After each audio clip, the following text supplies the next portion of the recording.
საღამოშიდობისა დღეს ჩვენი სამეგობრო წრის კიდევ ერთი საინტერესო დღე არის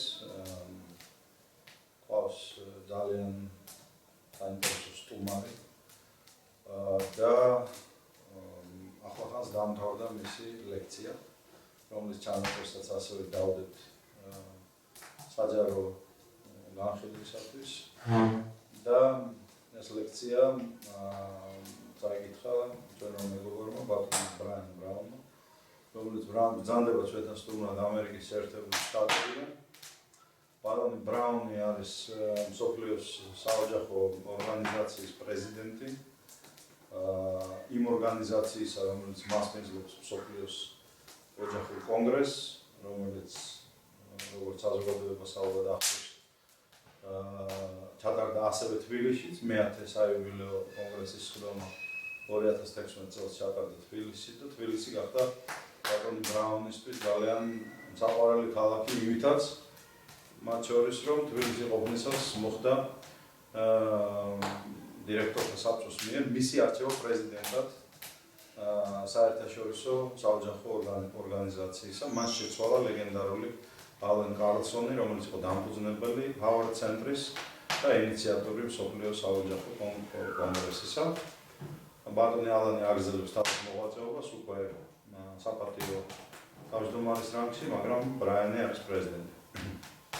ბრაიანის წარდგენა მოახდინე ლექციის ფარგლებში და ცოტა ვისაუბრებ ლექციის შესახებაც, მაგრამ ახლა ორივე სიტყვით მინდა აქაც წარვადგინო ჩვენი ეს არაჩვეულებრივი მეგობარი. მე ვთქვი იმ ლექციაზე, რომ სანამ ლიბერალები არ წყვენენ ამერიკას და დასავლეთ მსოფლიოში, მათ შორის საქართველოშიც ჩვენ ეროვნული სულისკვეთების ხალხს, ქრისტიანული პასეულობების მოყვარულ ხალხს მიგვაჩნია, რომ ამერიკა კონსერვატორებთან ერთად უნდა ყველაფერი გავაკეთოთ იმისთვის, რომ გადავარჩინოთ ამერიკის და დასავლეთის იმიჯი ისეთ ქვეყნებში, როგორც საქართველოს. და სწორედ ამ მიზანს ემსახურება ბატონი ბრაიანის ვიზიტი ჩვენთან. იმიტომ რომ არ მიყვარს ახლა პირშიკება, მაგრამ ეს კაცი არის ყველასათვის სამაგალითო მოკალაკე, 9 შვილის მამა, მორაგბე, ინტელექტუალი, ისტორიკოსი განათლებით, ოქსფორდიდან და UCLA-დან, სადოქტორო კანდიდატი, სპეციალობით ბრიტანეთის ისტორიაში 19 საუკუნის დასაწყისში და მე ვიტყოდი ყველაზე თვალსაჩინო, ერთ-ერთი ყველაზე თვალსაჩინო კონსერვატიული ინტელექტუალი ამერიკის შეერთებულ შტატებში, ძალიან აქტიური რეალურ პოლიტიკაში, მისი ერთ-ერთი ყოფილი თანამშრომელი იყო ის ადამიანი, ვინც ხელმძღვანელობდა დონალდ ტრამპის საარჩევნო კამპანიას და მოაგებია ტრამპს არჩევნები და ბრაიანს და მე ბედნიერი ვარ იმით, რომ საკმაოდ ახლო მეგობრობა გვაკავშირებს. ბრაიანი ერთგვარი ჩემი მასწავლებელიც არის თანამედროვე ამერიკული კონსერვატიზმის ტენდენციების შესახებ და იგი ბევრს მოგზაურობს და მსოფლიოში იბრძვის ოჯახური ინსტიტუტის დაცვისათვის, ებრძვის ჭინგებს, აკეთებს ყველაფერს იმისთვის, რომ შენარჩუნდეს მსოფლიოს მრავალფეროვნება, კულტურების სხვადასხვა ნაირობა, სცემს პატივს ყველანაირ ალხოთურ ტრადიციას, ყველანაირ ეროვნებას, რელიგიას და თავისი ცხოვრების აზრად ამ კაცს გაუხდია გლობალიზმთან და ტოტალიტარიზმთან ბრძოლა. ეს სწორედ ასეთი ამერიკელები გვიყვართ ჩვენ და გვინდა ჩვენ. მან დღეს წაიკითხა უაღრესად საინტერესო ლექცია დაიწყო ამერიკული კონსერვატიზმის საფუძვლებზე.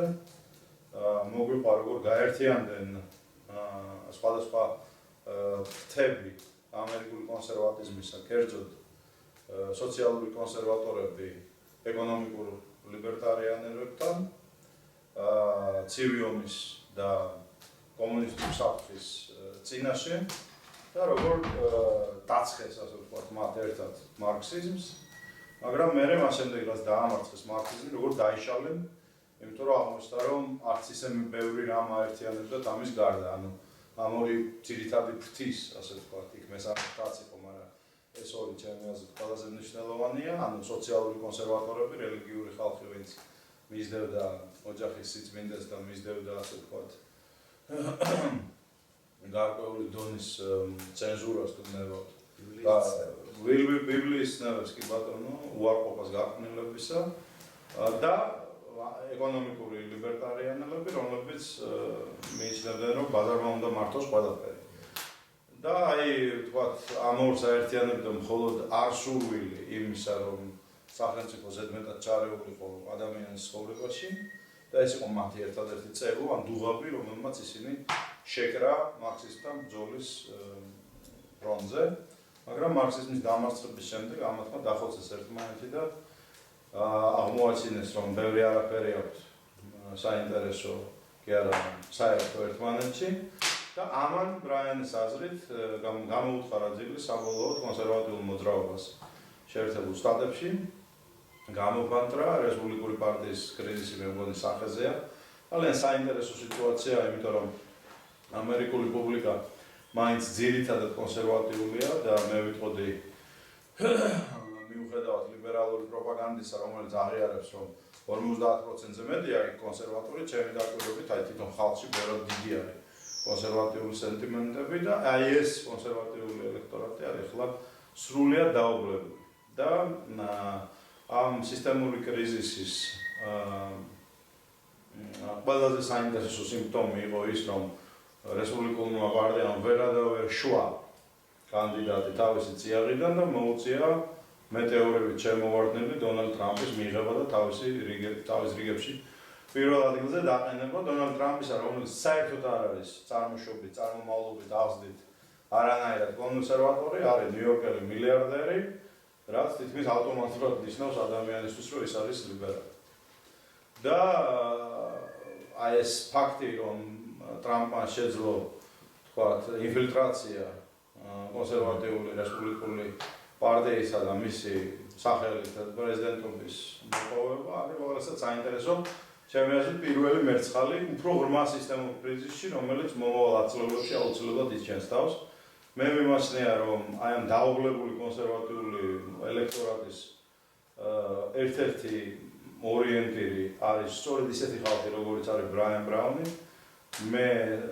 იგი დაიბადა გაიზარდა კალიფორნიის შტატის ორენჯ კაუნტიში, რომელიც გამოირჩევა თავისი კონსერვატიული ტრადიციებით და მე უთხარი ეს ბრაიანს და მეთანხმება მეგონი, რომ სწორედ ესეთი ხალხი არის საჭირო ახლა არა მხოლოდ ინტელექტუალურ ფრონტზე და ოჯახის დაცვის ფრონტზე, არამედ პრაქტიკულ პოლიტიკაშიც. მე პირადად არ გამიკვირდება თუ მომავალში ბატონი ბრაიანი გახდება როგორც მინიმუმ კონგრესმენი, თქვათ, რომელიმე კონსერვატიული შტატიდან.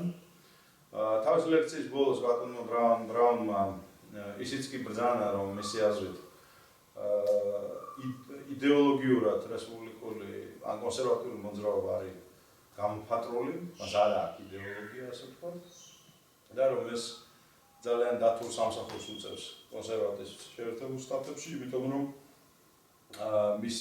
ამის ყველაფრის შედეგად ქმედებები ატარებს უაღრესად რეაქტიულ ხასიათს, ანუ ისინი რეაგირებენ ლიბერალების გამოდმებულ შეტევებზე, მაგრამ თავის პოზიტიურ დღის წესრიგს ვერ აგებენ. აი ეს იყო და ეს, მე იყო რამოდენიმე ძალიან საინტერესო შეკითხვა, რომელიც გაისვა იგი დამსწრეს საზოგადოებიდან. მინდა ვთქვა, რომ აქაც გაუსვა ხაზი, რომ დღეს ჩვენ მივეცით საწყისი კიდევ ერთ საზოგადოებრივ იდეას, ან ინიციატივას დავაფუძნეთ ასეთი ეროვნული მსჯელობის დარბაზი დავარქვით. შეგვიძლია დაგვერქვია კიდევ ერთხელ რაც სადისკუსიო კლუბი, მაგრამ ყველას მოგვეძდა ეს ეუფემიზმები და გვიყვარს ჩვენი ენა და ვცდილობთ მის წიაღში თუ ნამეტანი არქაული ან პათეტიკური არ იქნა მისი შესატყვისები ვიხმაროთ და ვხარობთ ამით. ამიტომ ეროვნული მსჯელობის დარბაზი არის ადგილი, რომელშიც მეგობრები, ვინც ვერთიანდებით ერთი მწოხდედველობით, რომელიც არის ტრადიციონალისტური, ეროვნული მწოხდედველობა, ქრისტიანული ფასეულობების მოყვარული მწოხდედველობა, შევიკრიბებით ხოლმე რეგულარულად და არ ვიცი ხა რა სიხშირით შევძლებთ ბრაიანის თანავარსკვლავის მოწვევას და მოსმენას დღეს რაღაც განსაკუთრებული დღე გქონდა ამ წმინდა დღეს ნინოობას ყველას ულოცავ ბოდიში რომ პირველ რიგში ეგუნა მეთქვა. მაგრამ ვეცდებით ყველანაირად რომ აი სტანდარტი რაც დღეს ბატონმა ბრაიანმა დააფუძნა ეროვნული მსჯელობის დარბაზში შევინარჩუნოთ და არა მხოლოდ ქართველი, არამედ სხვადასხვა ქვეყნებიდან უცხოელი მოაზროვნეები მოვიწვიოთ და მოусმინოთ მათ და ვესაუბროთ მათ.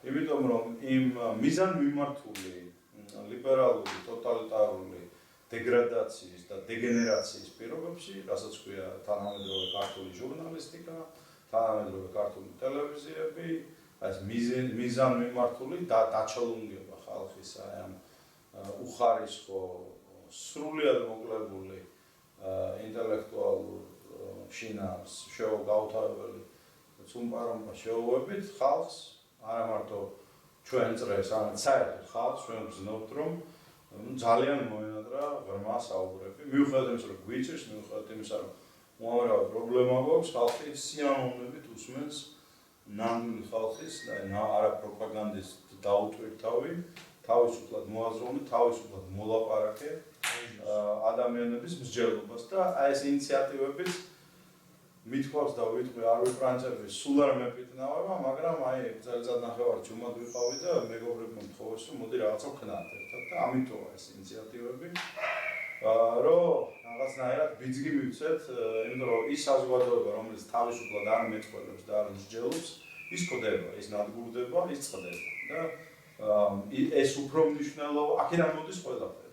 ადამიანი არის სოციალური ქმნილება და სიტყვას აზრს აქვს გადამწყვეტი მნიშვნელობა. მაქედან მოდის ეკონომიკაც, კულტურაც, ყველაფერიც და ამისთვის ვარ დღეს ჩვენ აქ კიდევ ერთხელ მივესალმებით ბატონ ბრაიანს და მოდით ვთხოვოთ მას რომ პატარა რეზუმე გაგვიკეთოს თავისი ლექციის და მე გადავიდეთ ასეთ თავისუფალ საუბარზე. Brian, I just gave a brief resume of your wonderful presentation that we had today. Gave the basic gist of what you talked about, discussed or presented why we think this is extremely important to have someone like you with us, gave a brief background of yours and my personal opinion about who you are, which is biased and not extremely objective, and we welcome you here with all our hearts, and once again we thank you for your generosity and your being here. Perhaps we should start with you giving a very brief 3-minute, 5-minute, however long you'd like, resume of your today's speech, of your impressions of today's meeting, and then open up for a discussion. I'm sure some of our friends here will have questions and reactions, and talk and enjoy our time. Your floor. Very good. Thank you, Levon. And please allow some interruptions for Tico to translate some of what you will be saying, and I will be helping you. I'll give you time, Tico. Yes. Well, the speech today was just trying to give a little bit of background to the history of the conservative movement and to where we are under Trump. Obviously, most of the world was shocked when Trump actually won the election. There's a misconception that America is somehow a liberal nation. A lot of the decisions that people view as decisions on the part of the people in the United States, for example, on abortion or on same-sex marriage, didn't come from the people at all. Let's start.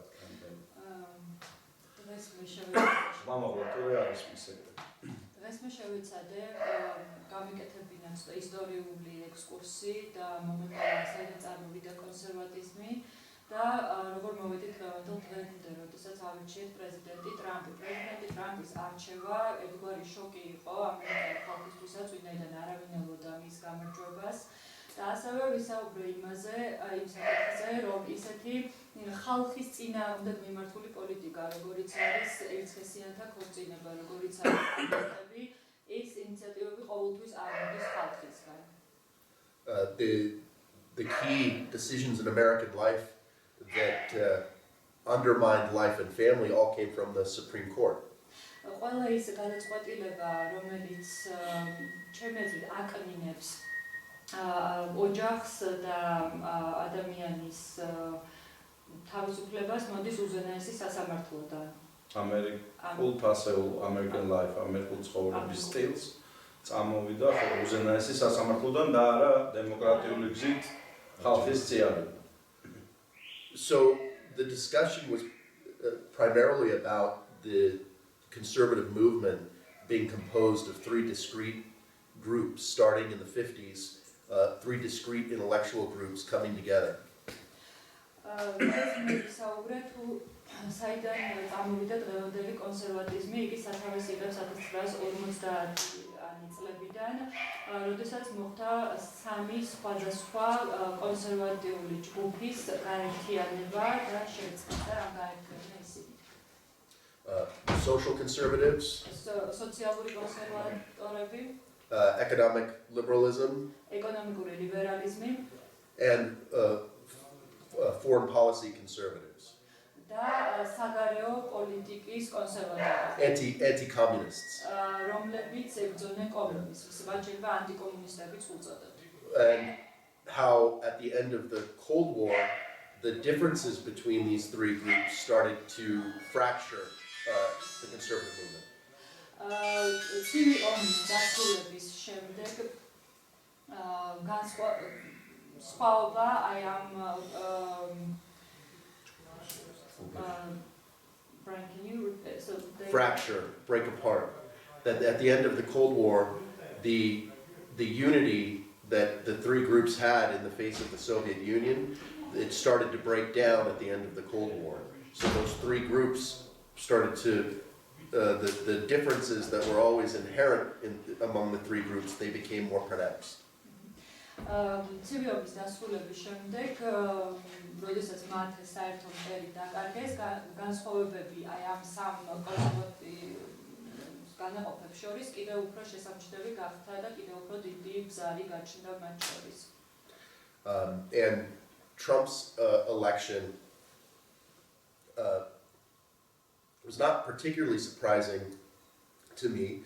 We had endorsed Ted Cruz, so he was not our first choice, but especially his focus on America First, on economic nationalism, which is at odds with with economic liberalism.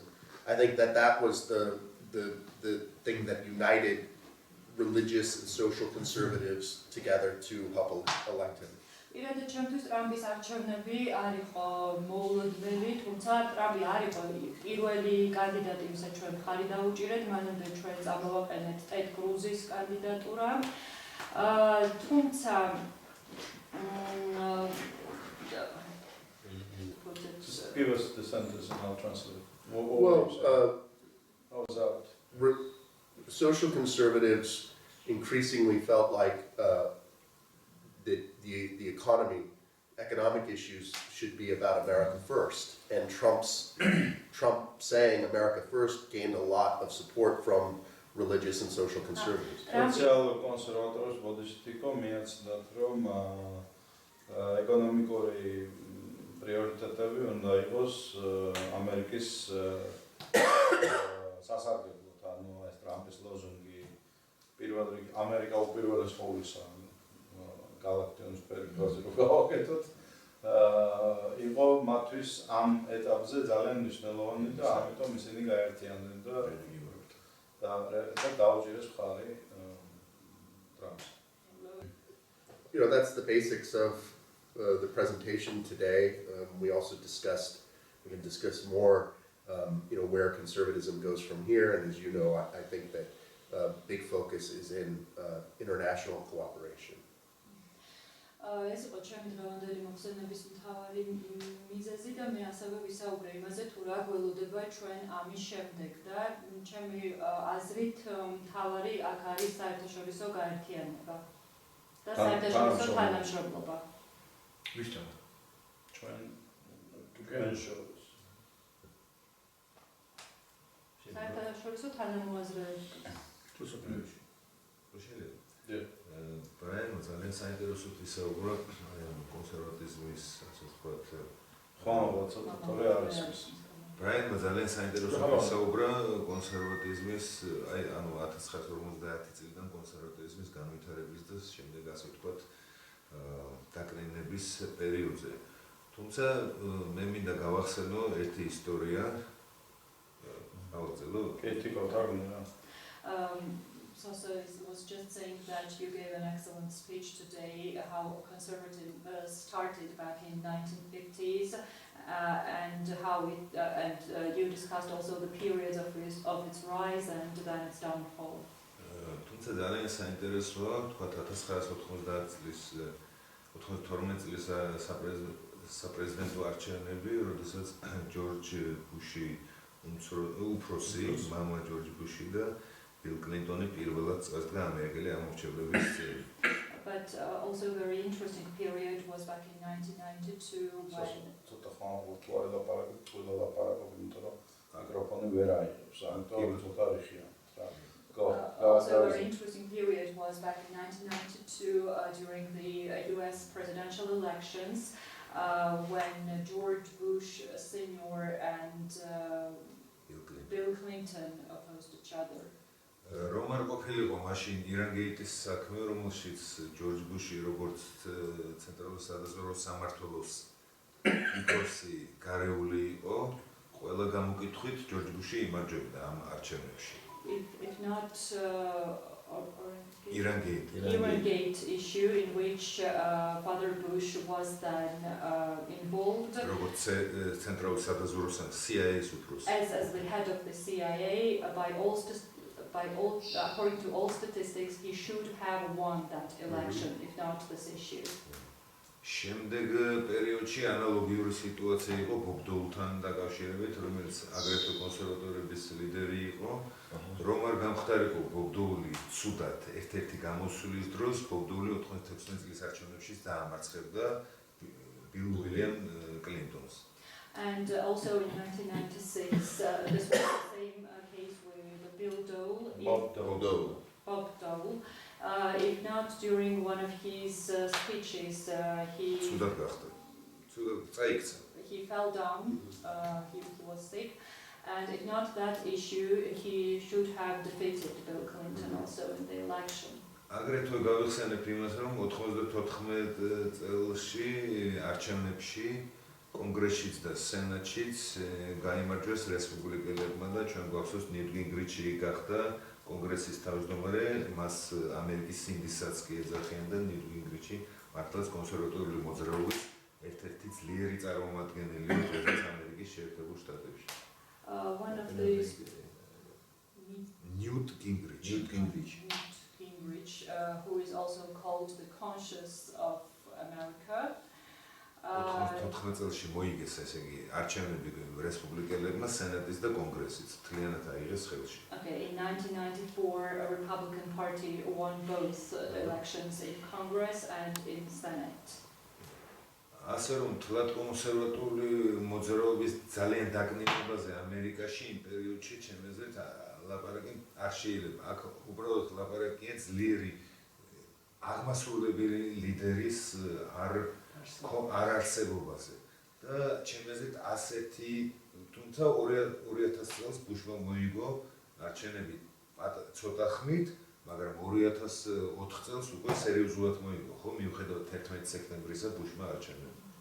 So maybe we should discuss not the downfall of conservative movement during the 90s, especially according to those facts which I gave you now, but maybe the problem is that conservative movement does not have one strong leader, executive leader. Although Bush won elections in 2000 and then again for a second term in 2004 with a strong support. Although the 11th September tragedy has already happened in the US, despite of this fact. Most minute to speak with Brian is also some ideas. Let's listen to what Brian has to say. And maybe Well, this I'm led very- to very bring Trump very forward. aristocratic. Maybe people saw him as a strong executive. Let's hear what Brian has to say about. Let's hear. Basically, Soso is softening our assessment. He's saying maybe we shouldn't talk about the systematic crisis in the Republican Party, and he's citing these examples of Republican successes throughout the 90s and 2000s as manifestations of the strength of American conservatism, and he's basically saying maybe if there is any crisis, it should be attributable to the lack of strong leaders and the need for strong leaders. And so let's hear what you have to say about this, Brian. But before you do, maybe I can reflect on and give my sort of input on what Soso was saying. I agree that these successes are self-evident, but here is why I tend to favor the notion of a deeper systemic crisis in the American conservative movement. The betrayal of loyalty to the core principles of conservatism, being the sanctity and definition of marriage, concessions and compromises with fundamental dogmas of liberalism, lead to disappointment and abandonment, and if you will, a partial orphanage of American conservative public. And I often said that modern pre-Trump Republican Party reminded me very much of Russian Politburo of the late 80s. The sheer look of John McCain, for example, which is very resembling and similar to Chernenko and Andropov, the aging mummies. There's nothing disrespectful or negative about experienced elders. Actually, if there's anything that fundamentally differentiates us from the liberal fanatics is this: we not only refuse to mock, but also respect sincerely our elders. But this is not what we're talking about here. We're talking about the gutting of the HR potential of the Republican Party, and some of these never-changing faces of Republican Party remind us. We went through this in the 1980s when Politburo was aging and dying. Why? It was not because Politburo lacked a strong leader. It was because it eroded its ideological basis.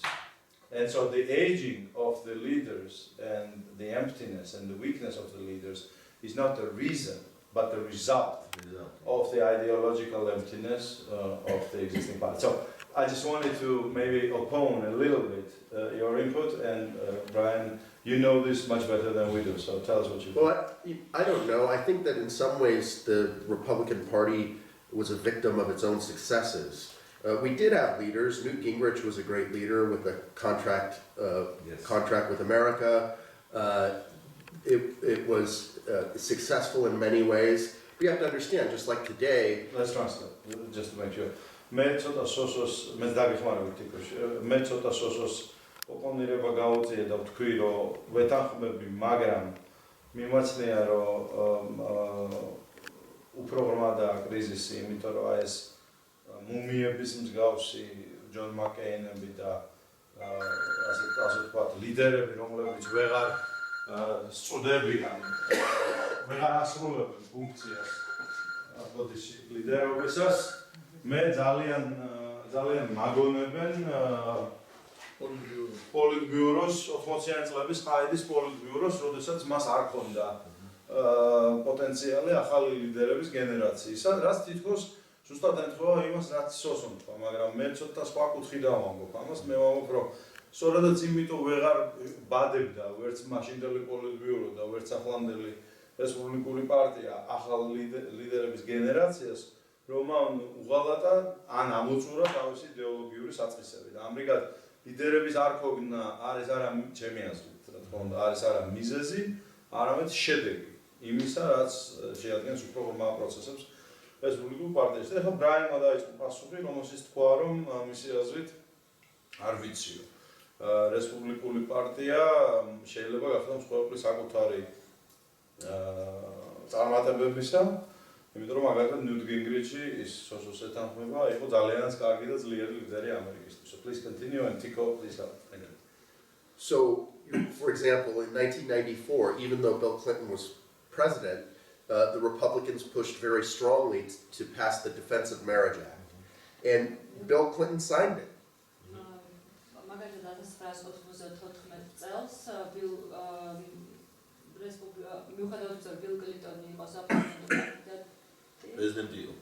პრეზიდენტი იყო ბილ კლინტონი, რესპუბლიკელებმა დაიცვეს სრული დაიცვეს.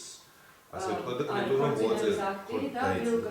მოაწერა ხელი, მიუხედავად იმისა, რომ წინააღმდეგი იყო. So even at the time, you could count on the Republicans to lead on even very strong social issues, like saying that for the federal government, marriage is and only can be the union of a man and a woman. And the Democrat... Don't go so fast. You need to article to translate, please. 94 წელს მიუხედავად იმისა, რომ რესპუბლიკელებს შეეძლოთ გაეტანათ ქორწინება როგორც კავშირი ქალსა და მამაკაცს შორის, მამაკაცსა და ქალს შორის. And put enough pressure so that Bill Clinton had to sign it into law. და მათ აიძულეს ბილ კლინტონი მათ შეეძლოთ და მოახდინათ ისეთი წნეხი ბილ კლინტონზე, რომ მას მოუწევდა მოეწერა ხელი ამაზე როგორც კანონს. And so it could count on evangelicals, Catholics, social conservatives to vote Republican. და ამის შედეგად ევანგელისტებს, კათოლიკეებს და სხვა რელიგიური კონფესიის წარმომადგენლებს სოციალურ კონსერვატორებს მოუნდებოდა ხმის მიცემა ამისათვის რესპუბლიკური პარტია. But through the late 90s into the early 2000s, unfortunately, many Republicans would just give lip service. It's a colloquialism. They would pretend like they support these issues, and they knew that they could count on evangelical and social conservative voters. თუმცა სამწუხაროდ 90-იანი წლების ბოლოს და 2000-იანი წლების დასაწყისში რესპუბლიკელების უმეტესობა შეიძლება უბრალოდ თავი მოეჩვენებინათ, რომ ისინი მხარს უჭერდნენ ამ საკითხებს, იმისთვის რომ მიეღოთ ევანგელისტების და თავს აჩვენებდნენ, რომ მხარს უჭერდნენ ამ საკითხებს, რომ ეს საკითხები ადარდებს იმისთვის, რომ სინამდვილეში არც არ აკეთებდნენ ამ დღის წესრიგის წინწასაწევს. But the voters aren't stupid. It became obvious that they weren't doing anything to really push. They weren't being aggressive at all.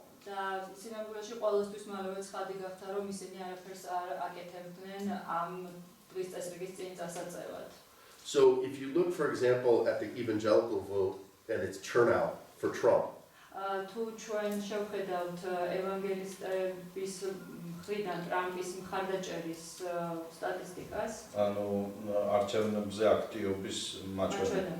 versus the turnout for Romney.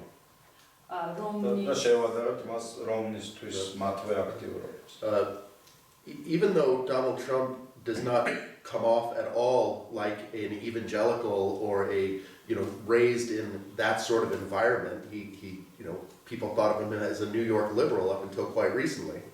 მიუხედავად იმისა, რომ თუ ტრამპ შევხედავთ, ის ძალიან შორს დგას ტიპიური ევანგელისტი მორწმუნისგან, ის არის ნიუ-იორკელი, მილიარდელი და შესაბამისად ბოლო დრომდე ყველას ის ეგონა ნიუ-იორკელი ლიბერალი. Because he was willing to call out the hypocrisy of the Republican establishment. ვინაიდან მას უნდოდა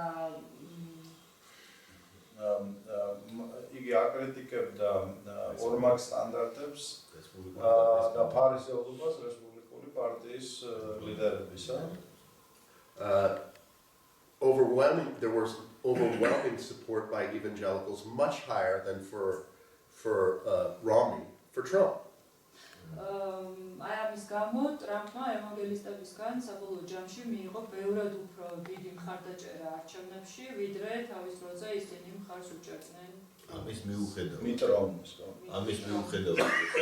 არატრადიციულად ევანგელისტურ ენებს და არატრადიციულად მოსარჩევ პერსონაჟს ამის მიუხედავად მიიღო გაცილებით მეტი ვიდრე რომნიმ, რომელიც პოზიციონირებდა ტრამპმა ამხილა ორ პირობა რესპუბლიკური პარტიის ლიდერებისა და ამით მიიღო, თუმცა თვითონ იყო დემოკრატი და ასე ვთქვათ, ნიუ-იორკი გამოიყურებოდა რომ დემოკრატი ნიუ-იორკი მიიღო მეტი მხარდაჭერა, ვიდრე თქვათ მიტ რომნი იყო გაზრდილი კონსერვატიული პრესის მიუხედავად რომ ასე გამოიყურებოდა თუ ამხილა. Go on. So, for me, it's not so much that we didn't have leadership. There were people pushing the Republican Party, both in the media, people like Rush Limbaugh, people like Sean Hannity, and in politics, there were, strong social conservatives. მე ვერ ვიტყოდი რომ ჩვენ პრობლემა გვაქვს ლიდერებში, განაცეთ ლიდერობის ნაკლებობას, ნამდვილად რესპუბლიკურ პარტიას ძალიან დიდი მხარდაჭერა ჰქონდა მედიაში, პოლიტიკოსები მხარს უჭერდნენ. Rush Limbaugh ახსენა, ძალიან ხარიზმატული და ცნობილი რადიო talk-shows წამყვანი. But the true lack of leadership for me is the failure in the intellectual realm, ideological, thinking through what a conservatism means at the end of the Cold War. That never really happened. რასაც ჩვენ განვიცდით ამ ლიდერების ნაკლებობის თვალსაზრისით არის ის, რომ ჩვენ გვაკლია მოაზრო ჩვენ არა გვაქვს, ჩვენ კი არ განვიცდით ძლიერი ლიდერების ნაკლებობას, არამედ გვაკლია იდეოლოგიური გააზრება იმისა, თუ რას ნიშნავს კონსერვატიზმი ცივი ომის დასრულების შემდეგ.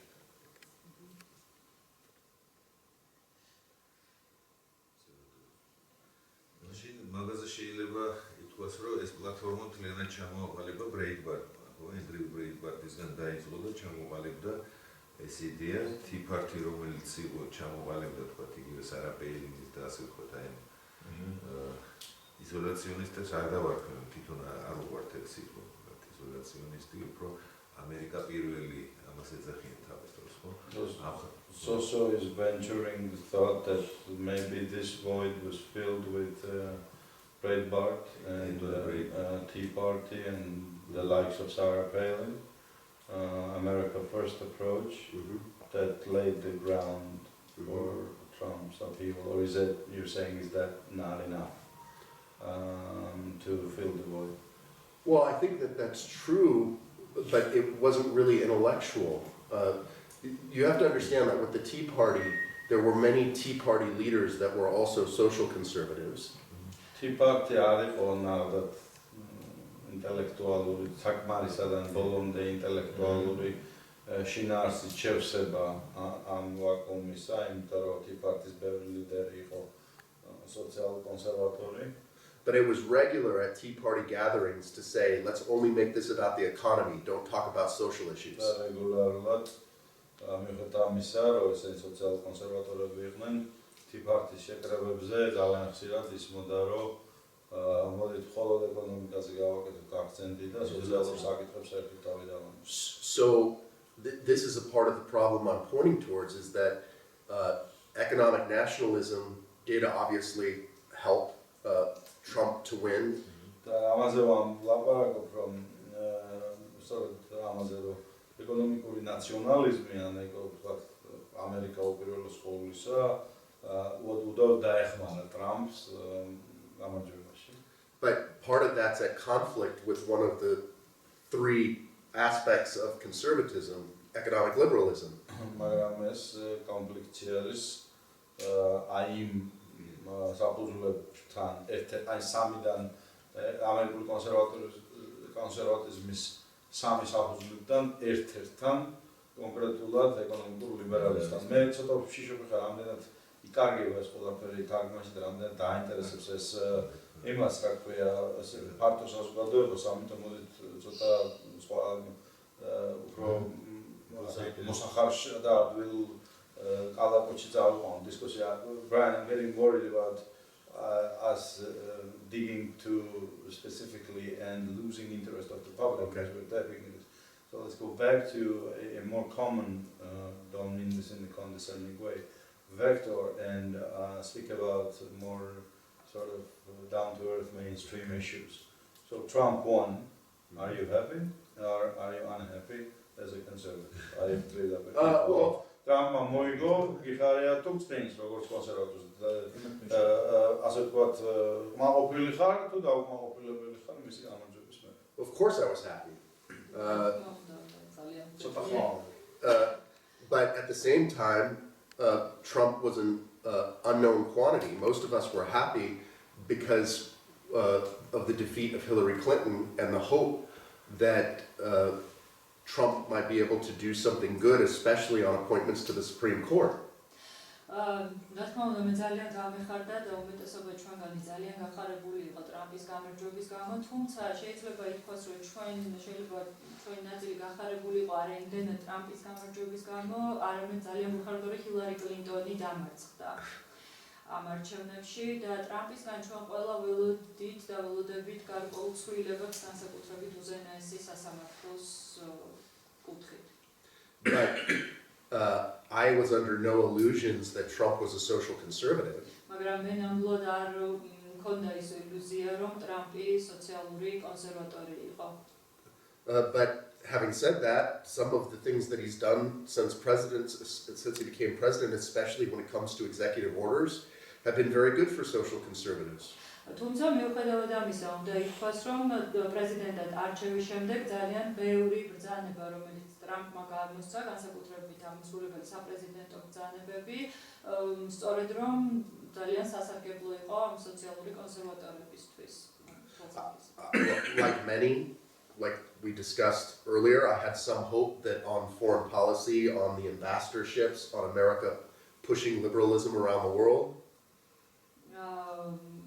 როგორც ჩვენ უკვე ვისაუბრეთ, მე იმედი მქონდა, რომ ბევრი რამ შეიცვლებოდა საგარეო პოლიტიკის კუთხითაც. That რომ ამერიკა შეწყვეტავდა ლიბერალიზმის სავრცელებას და ექსპორტს თავს. I had some hope that Trump would correct that. მე დიდი იმედი მქონდა, რომ ტრამპი გარკვეულ შესწორებებს შეიტანდა ამ კუთხით. I think on that, not much has been achieved. თუმცა მგონია, რომ ამ კუთხით ბევრი არაფერი ჯერჯერობით ბევრი არაფერი გაკეთებულა და ბევრისთვის არაფრისთვის მიგვიღწევია. So, the real question for me is where we go after Trump, and that's what I'm sort of most concerned about. თავი კითხვა, რაც მე მაწუხებს და განსაკუთრებით უწუხარ არის სად მივდივართ ტრამპის პრეზიდენტობის პერიოდის შემდეგ. სად მივდივართ აქედან. და ამაზე მაქვს მე ძირითადად ჩემი ფოკუსი. კი ბატონო, მგონი არ დამთავრებია. You finished or you can? I'm finished. Okay. მე მაქვს ორი შეკითხვა, ერთი მე ვახსენე კლინტონი, თქვენი ის ორგანიზაცია, რომელიც არის ოჯახის pro-life ორგანიზაცია, ჩვენ რო ქონდა კონგრესი წინა იმაზე საქართველოში, მაშინ ამას კონგრესს მიესალმა ჯორჯ ბუში. ეხლა მე ვიცი, რომ თითქოს ტრამპი დაესწრო ამ კონგრესს, თუ ვისაუბრა გავხსენოთ, მოწვევა მიიღო მართალია თუ არა ოჯახურ კონგრესს.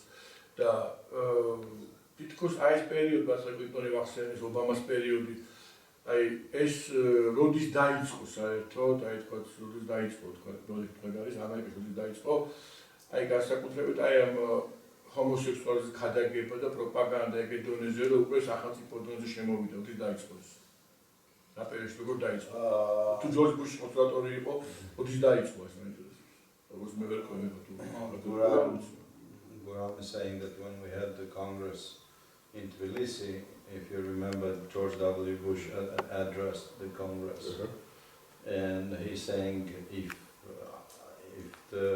my information is correct, I have heard that So did Trump, which I don't think is the case. ტრამპი გამოვიდა live. Trump არაფერს მსგავსად და ტრამპი გამოვიდა მარშზე სიტყვით. Trump joined Pro-life March for Life. March for Life against That's a different. პირველი it's პრეზიდენტი not იყო, რომელიც Obama. აბორტის I thought it was Mars arts გამოსულა. He didn't even walk. He was from the hotel. სიტყვით მიმართ. Speaking from the hotel across the street. I think. well, from the White House, from the Rose Garden. it was Okay, Rose something Garden. Guram's question was, when do you think this elevation of homosexual propaganda happened to the level of governmental policy in the United States? Well,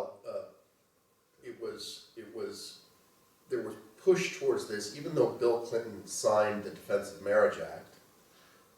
მიუხედავად იმისა, რომ ბილ კლინტონმა მოაწერა ხელი აქტს ქორწინების დაცვის შესახებ. Already in the 90s, you see a push towards quote-unquote LGBT-friendly administration. უკვე 90-იან წლებში ძალიან ნაკლად ჩანს LGBT-ს ხარდამჭერი ადმინისტრაციების ყველა სიმპტომი. I think under Obama it became everything. მე მგონი ობამას დროს საერთოდ ყველაფერი მოიცვა. So President Obama is in Africa berating African leaders for their support for the traditional family. მაგალითად ობამა ჩადის აფრიკაში და უპირისპირდება აფრიკელ ლიდერებს იმისთვის, რომ ისინი ტრადიციულ ოჯახს უჭერენ მხარს. Our State Department and other organs of the government are saying that you could lose aid unless you comply. ჩვენი სახელმწიფო დეპარტამენტი და სხვა ორგანოები პირდაპირეუბნებიან ქვეყნებს, რომ თქვენ დაკარგავთ ჩვენს დახმარებას, თუ თქვენ არ შეესაბამებით ამ ჩვენ პოლიტიკას. I think that as American conservatives started to realize what was going on, და როცა ამერიკელ კონსერვატორებმა დაინახეს რაც ხდებოდა, they came to the harsh reality მათ მოუწიათ დაინახათ მწარე რეალობა. that our government wasn't being a force for good in the world, რომ ჩვენი სახელმწიფო, ჩვენი მთავრობა აღარ იყო სიკეთის მომტანი ძალა მსოფლიოსთვის. but in these cases a force for evil. არამედ იყო ბოროტების მომტანი ძალა მსოფლიოსთვის. ეს ძიება კიდევ აქ ეს პოლიტიკა. And this still This carries on. It carries on. I think that this is a big transformation for American conservatives. მე მგონია, რომ ეს არის ძალიან დიდი ტრანსფორმაცია ამერიკელი კონსერვატორებისთვის. I mean, we want to be patriots. ჩვენ გვინდა ვიყოთ პატრიოტები. And in general, we supported American policy. და ზოგადად ჩვენ ხარი დაუჭირეთ ამერიკაზე ამერიკულ პოლიტიკაზე. During the radical movements, during the Vietnam War, რადიკალური მოძრაობების დროს ვიეტნამის ომის პერიოდში the criticism of the US government was what radicals did, not what conservatives did. თუმცა ამერიკის პოლიტიკას არა აკრიტიკა მაგბოდისიტიკო მაგდროს ამერიკის მთავრობის კრიტიკა იყო არა კონსერვატორების საქმე, არამედ ლიბერალების დემოკრატების.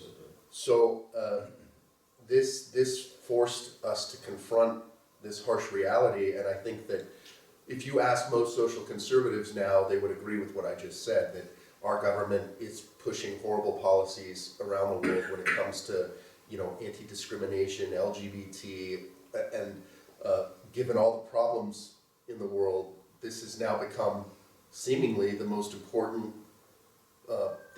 point of American foreign policy. და ეს მწარე რეალობაა ახლა ჩვენი კონსერვატიული მოძრაობისთვის, იმიტომ რომ მე რაც თქვიო, მე მიმაჩნია უმეტესი ამერიკელი სოციალ-კონსერვატორი დაეთანხმება ამ ჩემს თეზის იმის შესახებ, რომ ჩვენ ვხედავთ, რომ ჩვენი სახელმწიფო და ჩვენი მთავრობა ავრცელებს არა სიკეთეს, არამედ ბოროტებას, უჭერს მხარს აი ამ LGBT გაყვნილებას და ასე შემდეგ. და ეს არის ჩვენთვის ახალი რეალობა, რომელსაც ჩვენ ავიღებთ. So the difficulty is that there was hope that even though Trump may not have been a true believer, that his interests in pulling America back from all of our focus in nation building around the world and his America First approach would also limit what our State Department and other organizations of government were doing on LGBT.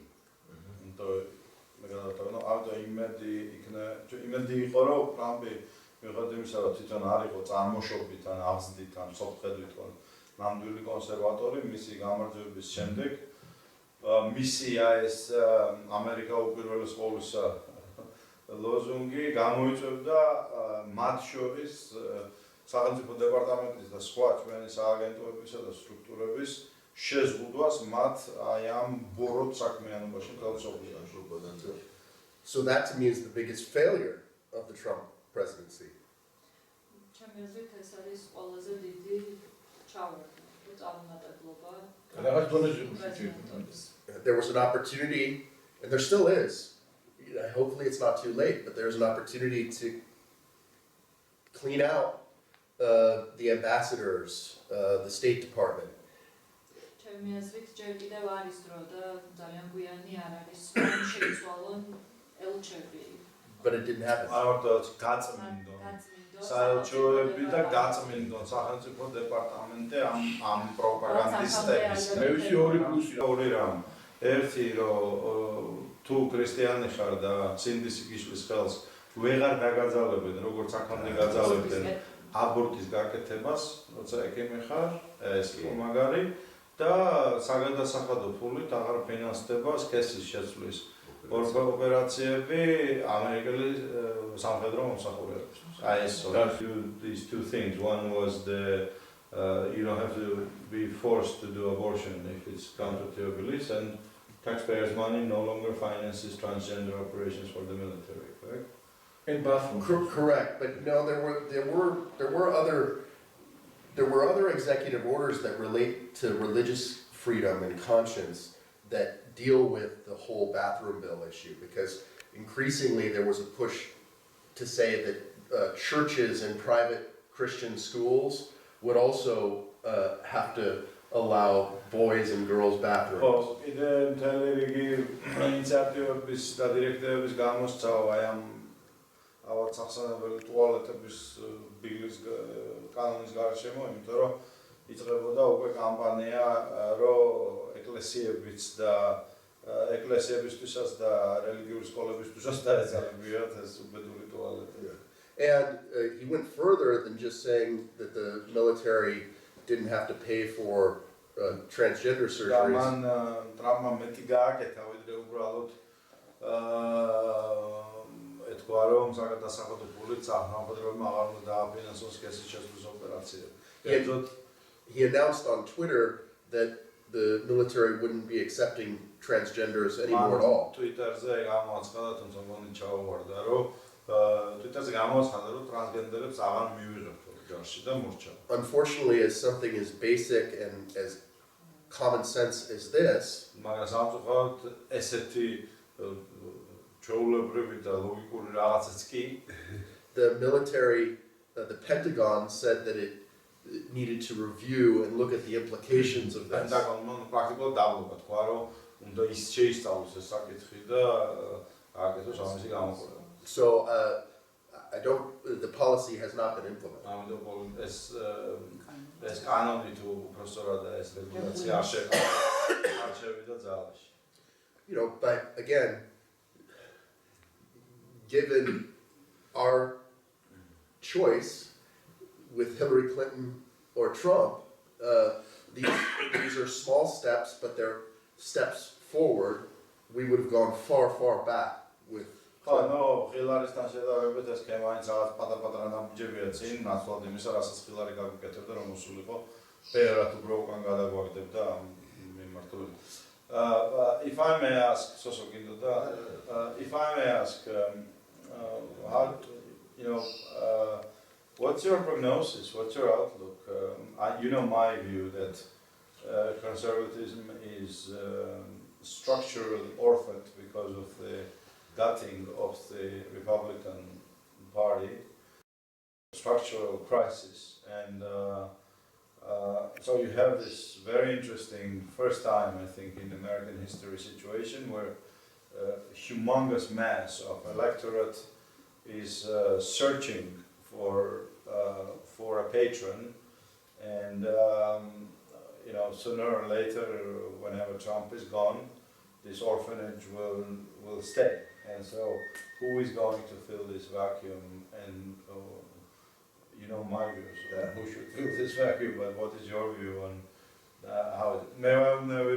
Trump is არჩევა დროებითი გადაწყვეტილება ამ დაუგლებული კონსერვატიული ტრადიციული ელექტორატისთვის, რომელიც აბსოლუტური უმრავლესობაა შეერთებულ შტატებში და როცა ადრე თუ გვიან ტრამპი წავა, ეს ობლობა არც არ გაქრება. და ჩემი აზრით მე ბრაიანთან არაერთხელ მისაუბრია, რესპუბლიკური პარტია დაუგლებულია, მისი რაღაც რეგენერაცია და თავიდან გასასვლება სულ უფრო და უფრო რთული გახდება, იმიტომ რომ ეს ბრენდი ასე ვთქვათ გამოფატრულია და ჩემი აზრით ჩვენ მივდივართ პირველად შეერთებული შტატების ისტორიაში რაღაც ტექტონიკურ ცვლილებამდე, როდესაც უმეტესობა ელექტორატისა არის გულგაცრუებული თავის ტრადიციულ საყრდენში, პოლიტიკურ საყრდენში და ვეკითხები ბრაიანს ვინ უნდა შეავსოს ეს ვაკუუმი მისი აზრით, ეს არ არის მოკლედ. This is not a short-term question, this is more of a long-term question. On your outlook 10 years, 20 years from now? Well, you have to remember that social conservatives have taken a lot of disrespect, have been kicked and beaten down by the establishment Republicans for many years. Სოციალური კონსერვატორები მერე გალახულან და ნაღალატები ყოფილან და ქართულად როგორ თქვა პანჯურები მოხდათ რესპუბლიკური პარტიის establishment-ის მხრიდან. Yeah. And they still voted Republican. და მათ მაინც მიუხედავად ამისა გაუგრძელებიათ რესპუბლიკელებისთვის ხმის მიცემა, because there was no choice. Of course, there's no choice. Now it does have an effect because in the freest of all, in the most free country in the world, it's an oligopoly. But the townspeople oligopoly. It does have a big effect on voter intensity. So evangelicals won't go and vote for a Democrat, but they might not vote at all.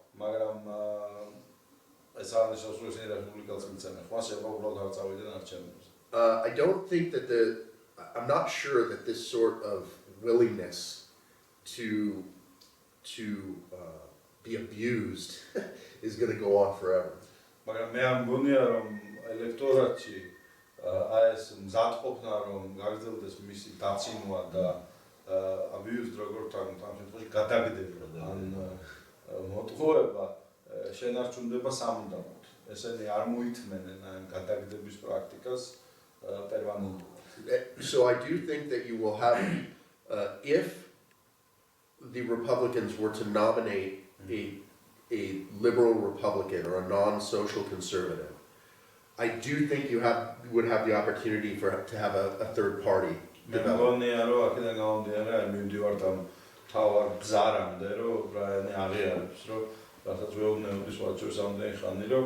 თუ რესპუბლიკელები გაბედავენ და ან ლიბერალს დაასახელებენ კანდიდატად რესპუბლიკელების ან არასოციალ კონსერვატორს, მაშინ გასდება ბზარი და შეიქმნება პირველად ისტორიაში რეალური შესაძლებლობა მესამე პარტიის შექმნისა ამერიკაში. This has happened a couple times in American history. No, ამათ რეფორმას მომხდარა წინა ამერიკულ ისტორიაში, but it never came to anything tangible. Well, we had a system where we had Federalists and Republicans, and then that changed where we had Whigs and Democrats, and then after the Civil War, we got the Republicans. It's always two. Always two. But ასახელებს სხვადასხვა ფორმაციებს ამ ფედერალისტების და რესპუბლიკელების, Whigs, ანუ პარიკების და დემოკრატების, მაგრამ ყოველთვის იყო ორი. But duopoly, მოდი დავარქვათ, არა oligopoly, duopoly. You have had someone like Teddy Roosevelt, who was a Republican, create a third party for his second run for president, and actually win. Oh, no, okay. Acting president. საინტერესო მაგალითია, როცა ვიცით, ტედი როზველტმა თავის მეორე ვადისთვის შექმნა მესამე партия და მოიგო, მაგრამ არა იმიტომ რომ მესამე პარტიაში, ამიტომ მოქმედი პრეზიდენტი იყო. Yeah, it's really there have been a number of regional third parties that have times even taken governorships, senators. იყო რეგიონალური პარტიები, მესამე პარტიები, რომლებსაც გუბერნატორის ან სენატორის ადგილი მოუგია. In the 1830s and 1840s we had an anti-Masonic party. 1830-ან 1840-იან წლებში ყავდა ანტიმასონური პარტია ამერიკაში, which proves that Masons exist. They actually had I think they had three. რაც ამტკიცებს რომ მასონები არსებობენ. So they had 3 or 4 members of Congress. They და were, მათ ყავდათ 3-4 წევრი კონგრესი. so sometimes third parties, the purpose isn't necessarily to win a national presidential election. და ამიტომ მესამე პარტიისთვის მიზანი არ არის აუცილებლად პრეზიდენტი გაიყვანოს. But to put pressure on the existing parties that they have a chance of losing their voters if they don't do the right thing. სტრატეგია უფრო არის აქამდე იყო რომ პრესის ქვეშ მოახდინონ არსებული პარტიები რომ დააკარგვინონ ხმები. One of the most important third parties in American history is the Working Families Party. Still going. და აი ახლა არსებული ეგრეთ წოდებული მუშათა კი არა, მშრომელი ოჯახების პარტია, რომელიც მესამე პარტია. In principle, you can say it's a federal scale party already, no? Yeah, but they would never run anyone against a Democrat. Right. Their whole purpose is to have a left flank on the Democratic Party, and if the Democrats are conservative, they'll run a candidate and they'll split the Democratic vote and a Republican could win. Oh, no, ანუ ესენი არიან უფრო მარცხნივ ვიდრე დემოკრატები და აიძულებენ ამათ რომ იყვნენ ლიბერალები და თუ შეატყოს რომ წაუკონსერვატორებენ, მაშინ გამოყავთ კანდიდატი რომ მაშინ დასაჯონ, ხო რომ რესპუბლიკანმა მოიგოს. Yeah, having said all that, it would be a monumental task მაგრამ what would be to create a third party. მაგრამ რა თქმა უნდა შექმნა მესამე პარტიისა იქნებოდა მონუმენტალური ამოცანა. But what we are saying is, who are we to know, you know much better than we do, but what we are saying is that there is a structural change, long-term structural change, which may alter the landscape and make things that are not possible now possible in the future. მე ვეუბნები რომ ჩვენს გვესმის, მაგრამ ჩვენ ვინავართ, რაინ მობეროთ უკეთესის, მაგრამ ჩვენი ინტუიცია და აი ბოლო 2 წელია ამაზე ვფიქრობთ და ვსაუბრობთ, არის რომ აი ეს გრძელვადიანი ცვლილებები, რომლებიც ამერიკულ საარჩევნო ლანდშაფტში ხდება, სავსებით შესაძლებელია რომ მივიდეს იქამდე რომ რაღაცა რაც დღეს შეუძლებელია გახდეს შესაძლებელი გადაწყვეტის მერე. Sorry, go on. Yeah, I mean, no one would have predicted that the party of George Washington, John Adams, Alexander Hamilton, the Federalist Party, by 1820 was basically gone. ხო, ვერავე წარმოიდგინდა რომ აი გარდაცვლილი ფედერალისტების პარტია ჯონ ადამსის, ჯორჯ ვაშინგტონის და ალექსანდრ ჰამილტონის ჩაილურის წყალს დალევდა 1820-იან წლებში. And then you have the Whig Party. So, I mean, all of this, შეიცვლებოდა პარიკების პარტია. all the Republicans risk some monumental change. The voters in America generally, they can go so far in being abused by their party. At some point, they wake up. ხო, ნუ ანუ ბრაინაუს რომ რესპუბლიკელები ცეცხლს თამაშებიან, თიკომოდირად ამეხმარე მერსემილეს. ხო, ცეცხლს თამაშებიან და ამომრჩევლები მოითმენენ მხოლოდ გარკვეული რაოდენობის ღალატს და მერე ეს გამოიღებს ძალიან ფუნდამენტალურ შედეგებს თიკოში. თუ რამე დაგეხმარო? მინდოდა მეკითხა.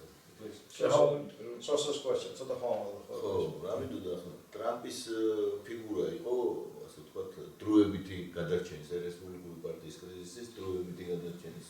Trump was a temporary surveillance for the Republican Party. solution.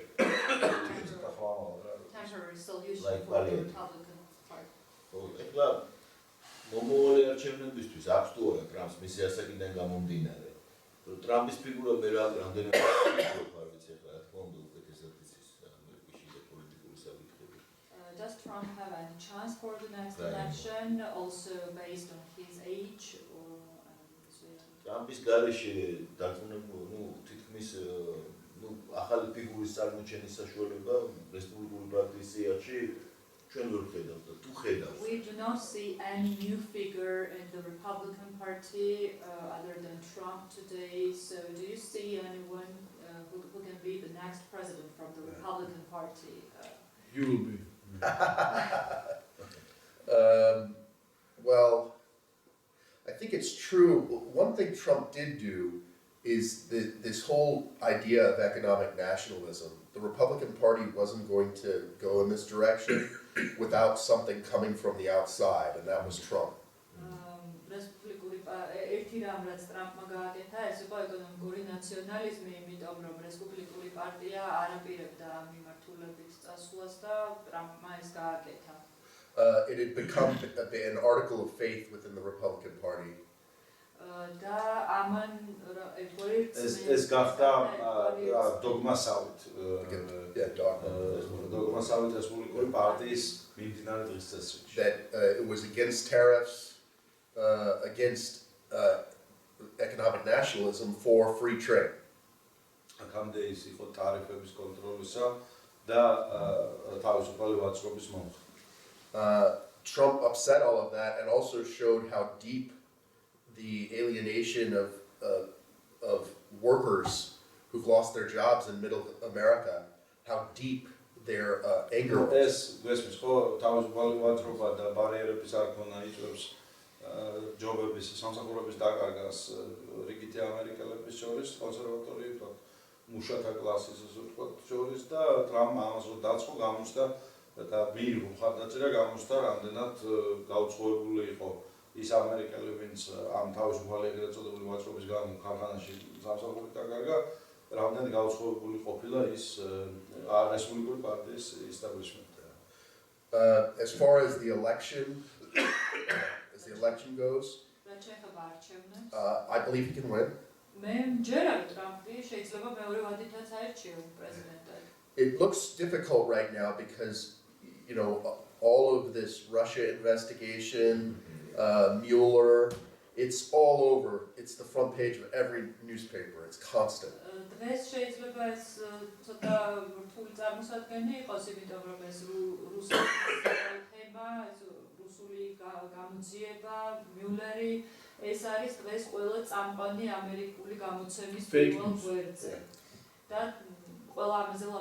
But we might have, we might have a crisis. Mueller may decide that he's going to force the President of the United States to do things the President doesn't want to do.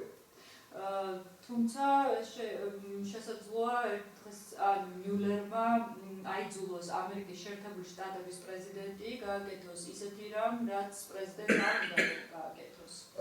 If he refuses to testify, if the President Trump refuses to testify, თუ პრეზიდენტი ტრამპი უარს იტყვის ჩვენების მიცემაზე, and for some reason Mueller recommends impeachment to Congress, და თუ რაიმე მიზეზის გამო მიულერი კონგრესს შესთავაზებს პრეზიდენტის impeachment-ს, I don't think there would be the votes there right now.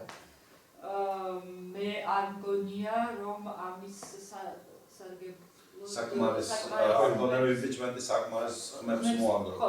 ამ ეტაპზე ხო საკმარის ხმები მოგროვდება პრეზიდენტის იმპიჩმენტისთვის. But if there is a corruption of justice charge laid against the president or people close in the administration, corruption of justice.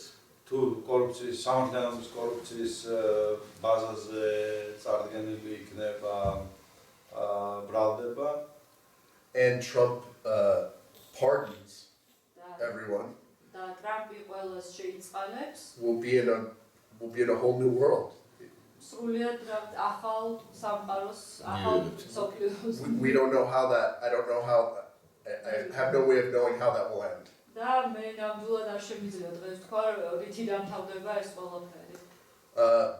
But I do think that more important question is, who is next? Who is our leader?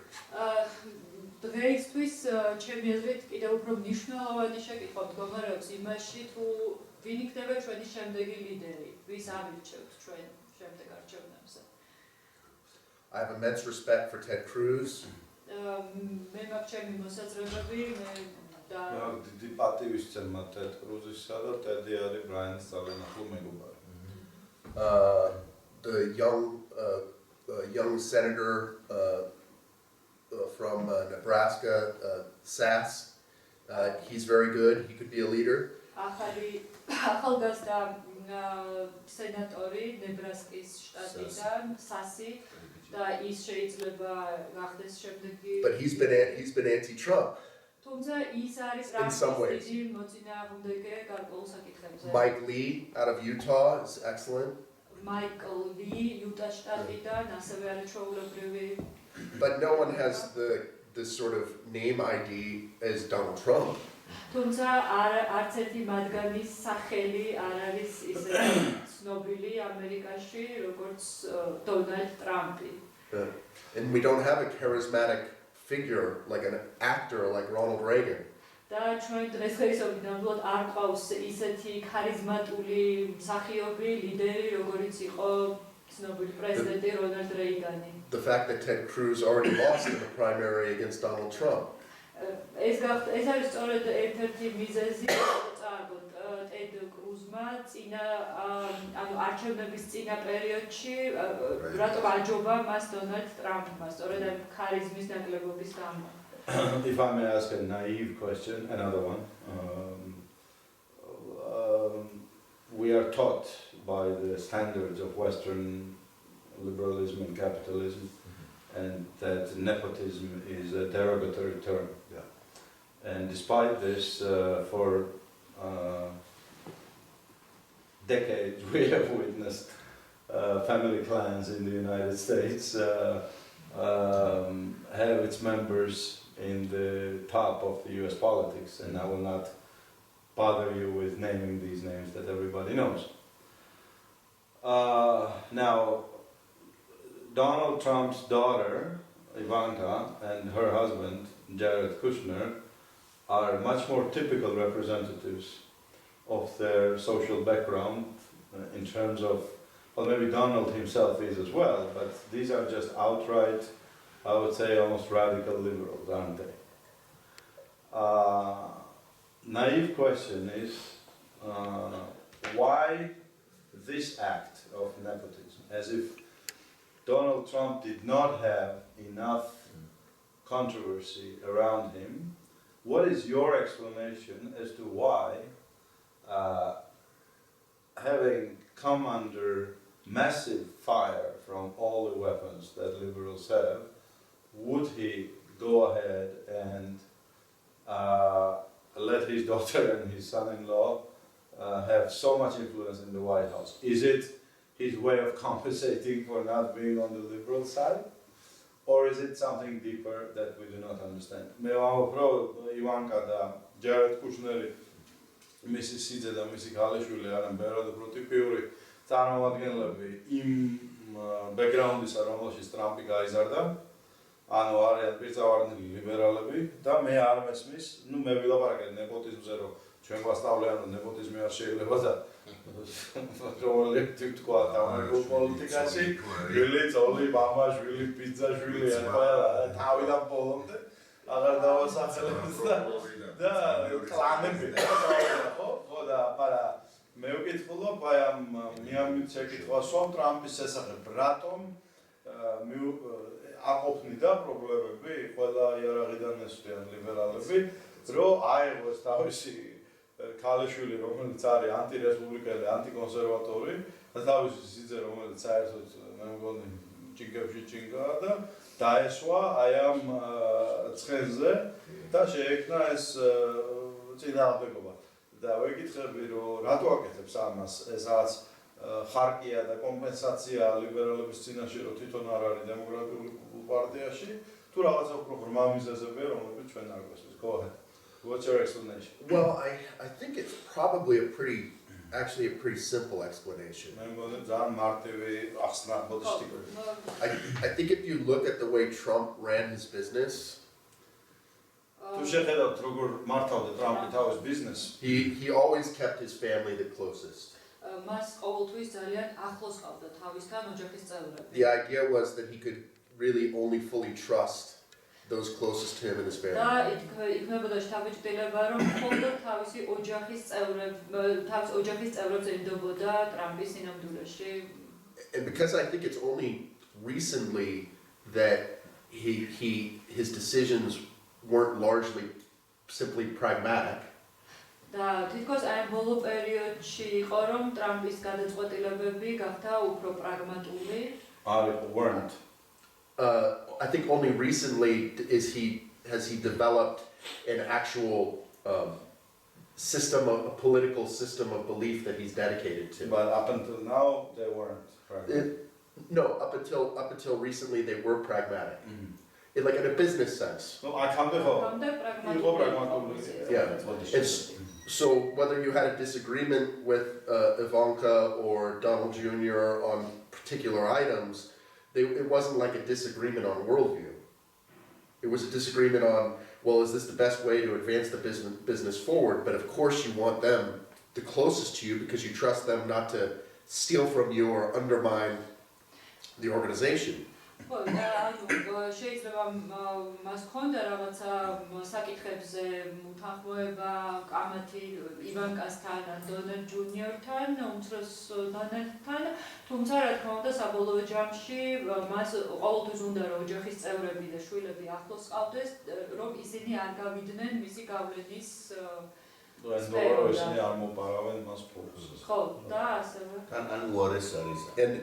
there was even from Ivanka, even though we know that there are differences on like the pro-life issue, on other issues, there's still publicly a very strong display of loyalty when her father is criticized, even for things that she may disagree with him on.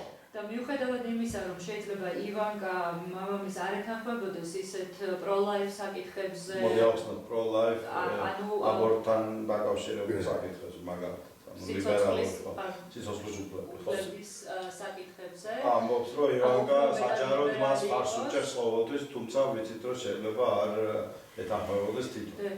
როცა მას აკრიტიკებენ, ივანკა ყოველთვის მამამისის მხარესაა, მიუხედავად იმისა, რომ ბევრ საკითხში შეიძლება განსხვავებული აზრი ჰქონდეს. So it's the trust and loyalty of family members that he depends on. და ტრამპი ამიტომ მთლიანად ეყრდნობა თავისი ოჯახის წევრების ნდობას და ერთგულებას. Yes. As he was developing in the campaign from slogans like America First, Make America Great Again, to actually policy, he became friends with people like Stephen Bannon. და როდესაც ტრამპი თავისი წინასაარჩევნო კამპანიის დროს გამოდიოდა მოწოდებით, ლოზუნგებით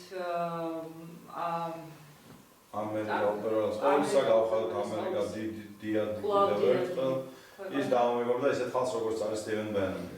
And so then there are many others like Stephen Miller, Kellyanne Conway. There's a whole list of people that have influenced him.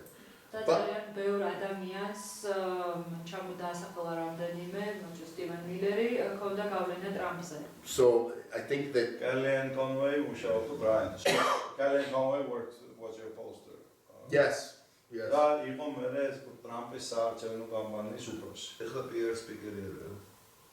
What is her post now, Kellyanne? She's a special advisor to the president. She's in the White House. რომელიც ასევე ხელმძღვანელობდა ტრამპის წინასაარჩევნო კამპანიას, დღეს მუშაობს თეთრ სახლში და არის პრეზიდენტის საგანგებო მრჩეველი. And I do think that there probably was some fear on the part of the family that these newcomers were a little extreme. და შეიძლება ოჯახის წევრების მხრიდან ერთგვარი შიშიც არსებობდა, რომ აი ეს ახლად შემონაწილებული ხალხი იყო ცოტა რადიკალური. And I think that having the family members close to him in the White House და ტრამპს თავისი ოჯახის წევრები ყავს თავისთან ძალიან ახლოს თეთრ სახლში. follows on his tradition of business. Is ასწავლებს იმავე ტრადიციას, რაც ჰქონდა ბიზნესში. But also ensures that some of the people that are new to the inner circle, like Steve Bannon and others, don't have a free run. Don't get to do whatever they want. ამავდროულად აი ამითი ინარჩუნებს კონტროლს იმაზე, რომ ისეთი ახალი თანამშრომლები, როგორიც არიან მაგალითად იყვნენ Stephen Bannon. ხო, მათ ძალიან არ გასაუბრებელია თავისუფლებას არ აძლევს. ანუ თავისი ოჯახის წევრების მეშვეობით აკონტროლებს და აბალანსებს. Stephen Bannon რომ იცოდეს. And I think that's why that's why Steve Bannon's no longer in the White House. და ჩემი აზრით სწორედ ეს არის თავი მიზეზი, რატომაც დღეს სტივენ ბენონი აღარ მუშაობს, ბენონი აღარ მუშაობს თეთრ სახლში. That he didn't exhibit the absolute loyalty, the absolute trust that Trump sees he will get from his own family members.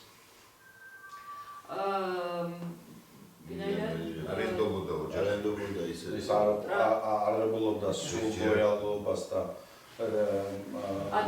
ნდობას, რომელსაც იღებდა ოჯახის წევრებისგან.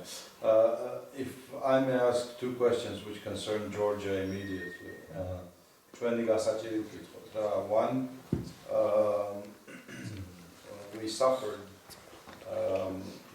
not without our own mistakes due to the fact that we failed to turn Georgia into an oasis, as I call it, of cooperation between Russia and the West, and we ended up turning Georgia, we as well failed to prevent turning Georgia into the battlefield between the superpowers. Now, obviously, that task of ours, which is omnipresent and everlasting, is much easier fulfilled if the US's foreign policy is less confrontational with Russia. Because it's one thing if they are looking for reasons to be fighting Russia, and it's another thing if they are looking for reasons not to be fighting. What should we expect on that front? I know Trump hasn't, just like you said, gotten around much on the foreign policy. He hardly changed 1/3 of his ambassadors, including ours. And so what's your prognosis on that front?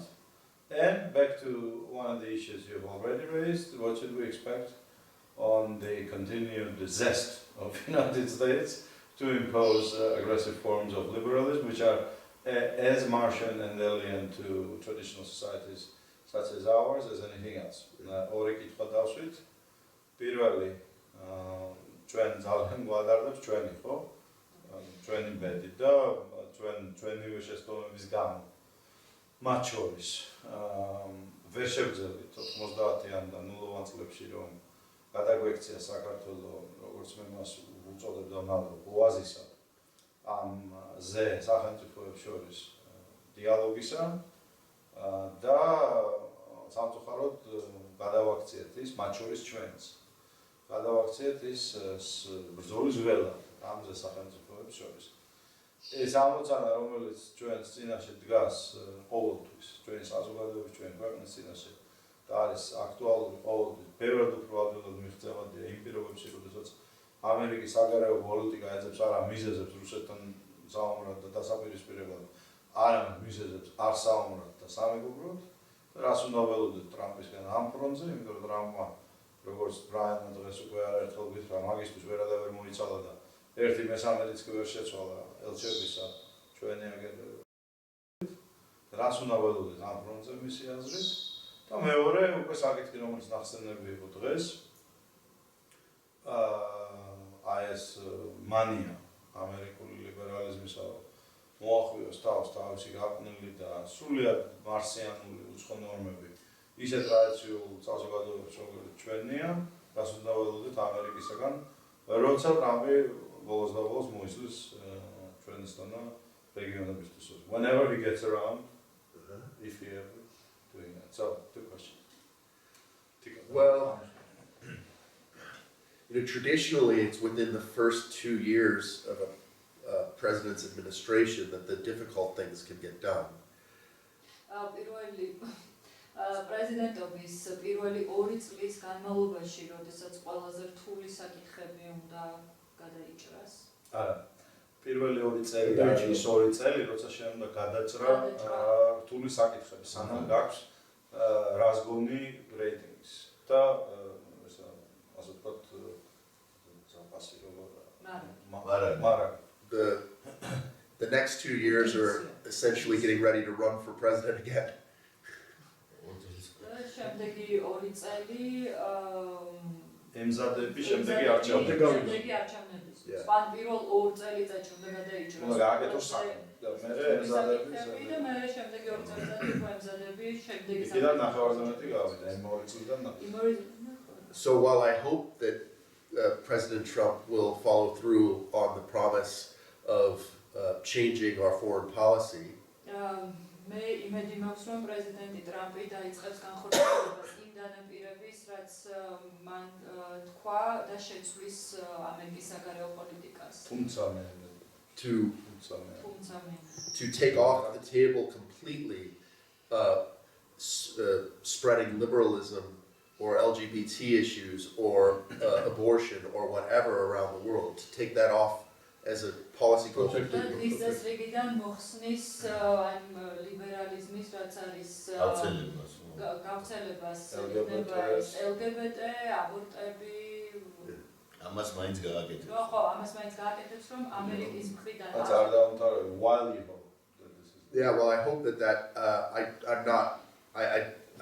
It's right now. It doesn't look likely to happen soon.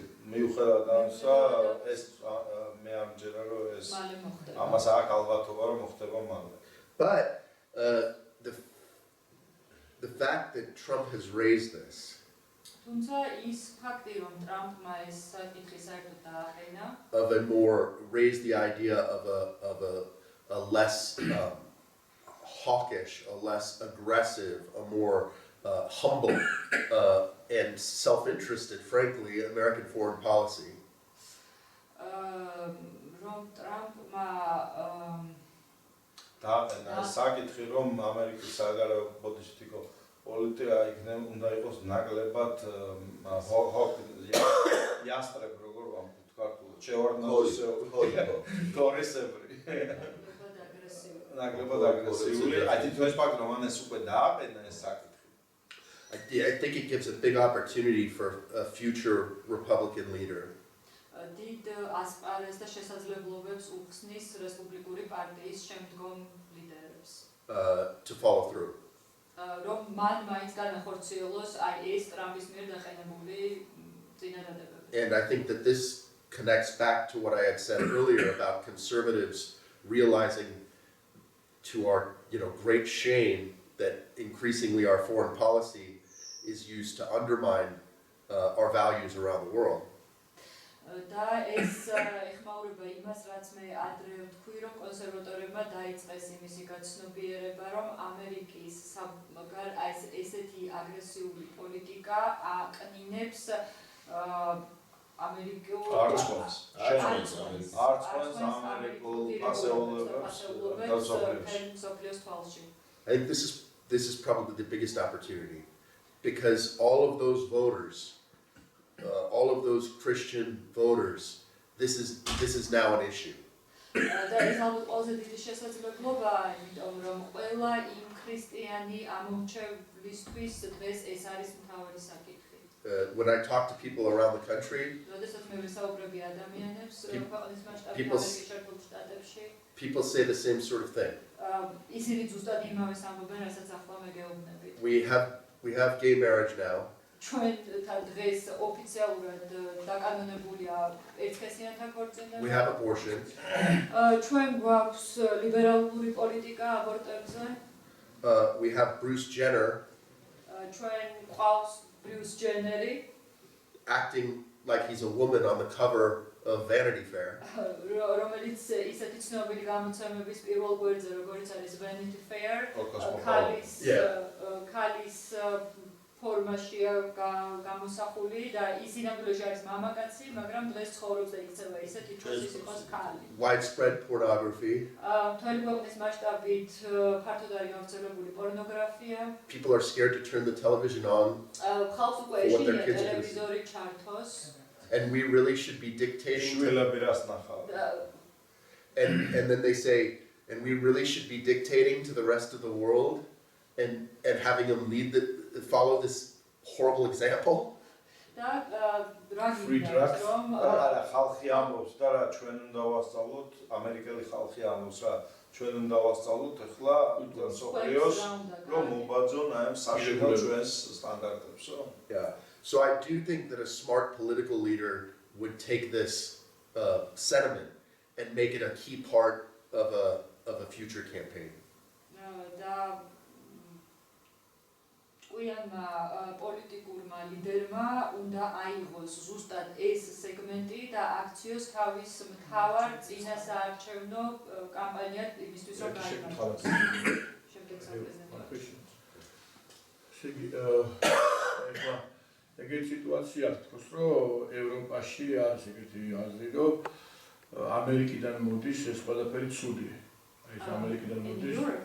In Europe now there is such an idea that everything wrong is coming from the United States. მე ხარ როგორც ხოდა ეხლა ამდოს ჩვენ ნახეთ რომ ტრამპი რო აირჩა And we saw that when Trump was elected as president, ევროპა შეხვდა სწორედ ძალიან ცუდად. Europe responded very negatively. და ბედეში მეორე მომენტია რომ ევროპიდან არის შემოსული, ევროპიდან არის ამერიკული ღირებულების შემოსული, ცუდი ღირებულების მე ვფიქრობ და ჩვენთან. ამერიკაში. მე ვფიქრობ აი Trump thinks Europe that it's is vice versa, that because of the fall of the Europe, it's from Europe that Not fall of the euro, but fall of the European morals. These terrible standards infiltrated into America from Western Europe. და მე ვფიქრობ ამერიკაში მეტი შანსია ტრადიციული ტარიფებით გადაჭირდა ევროპაში და პირიქით ანუ ამერიკა კი არ ყვნის ევროპას. მე ვფიქრობ ევროპა უფრო მას ვარობს ამერიკას. ამიტომ ამერიკა ვოლდო ჩვენ ევროპის შესვლასაც. ეხლა ეს ფაქტი ნახეთ ჩვენ.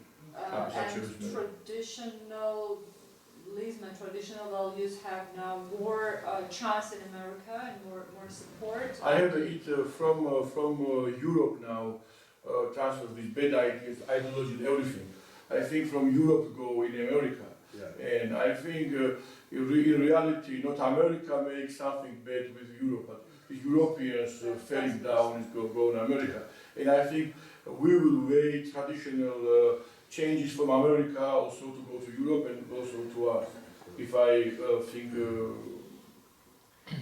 well, I don't know.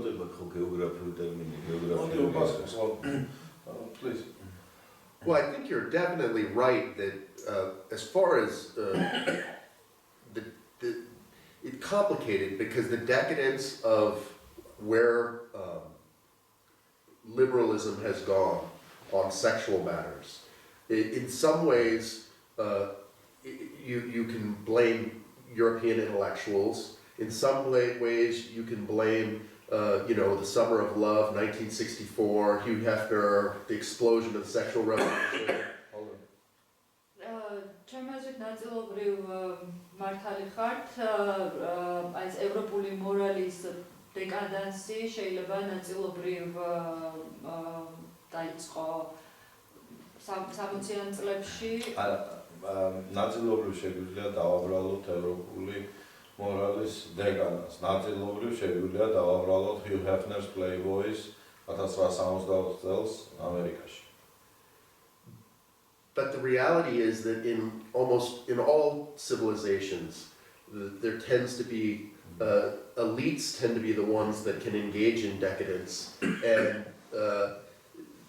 the regular people tend to be the ones that embrace some, more clearly embrace some form of morality. And it's only a few that are given a pass, like aristocrats in 18th century Britain. They were the ones who engaged in adultery, etc., etc. Hold on. ამრიგად უფრო ტრადიციულად ყველა ცივილიზაციაში სწორედ არისტოკრატია დალხინებული ნაღები ირყნება და ხალხი უფრო ერთგული არის ტრადიციული ღირებულებებისა და თქვათ მე-18 საუკუნეში ბრიტანეთში შეგვიძლია რაღაც ცალკეული მაგალითები დავასახელოთ, სადაც არისტოკრატიის ცალკეულ წარმომადგენლებს მიეცათ ეს საშუალო But what happened in Europe especially is that this elite vision, compounded by their vision of America, which wasn't the real America, it was their like Hollywood's creation of America. They took that to mean that all of us were living the life like Hugh Hefner.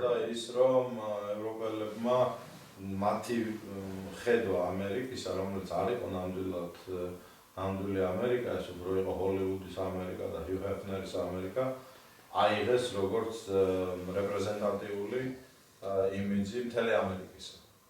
And they basically became countries where everyone was acting like they were decadent aristocrats of old. და ისინი გახდნენ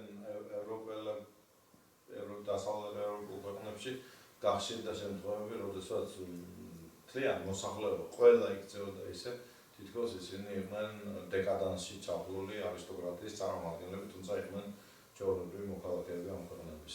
But your average American always had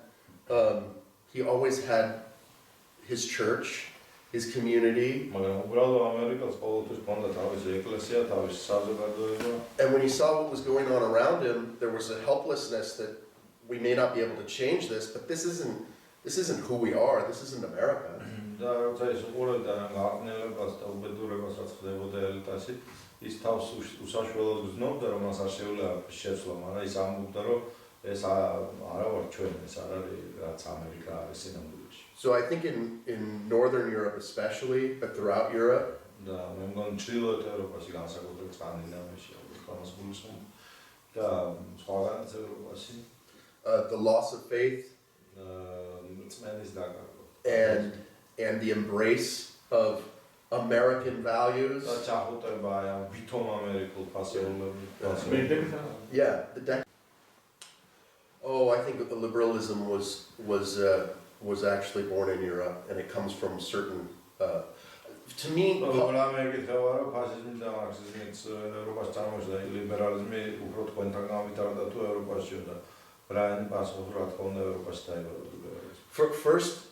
for me, first there are ideas, and then there's politics.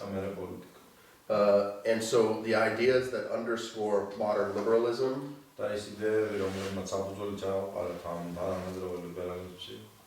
were largely European. Yeah.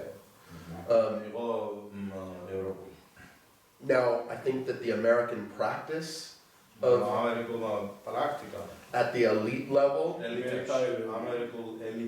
sort of perfected it, but then the rest of the world got this, that these liberal elites represented all of us.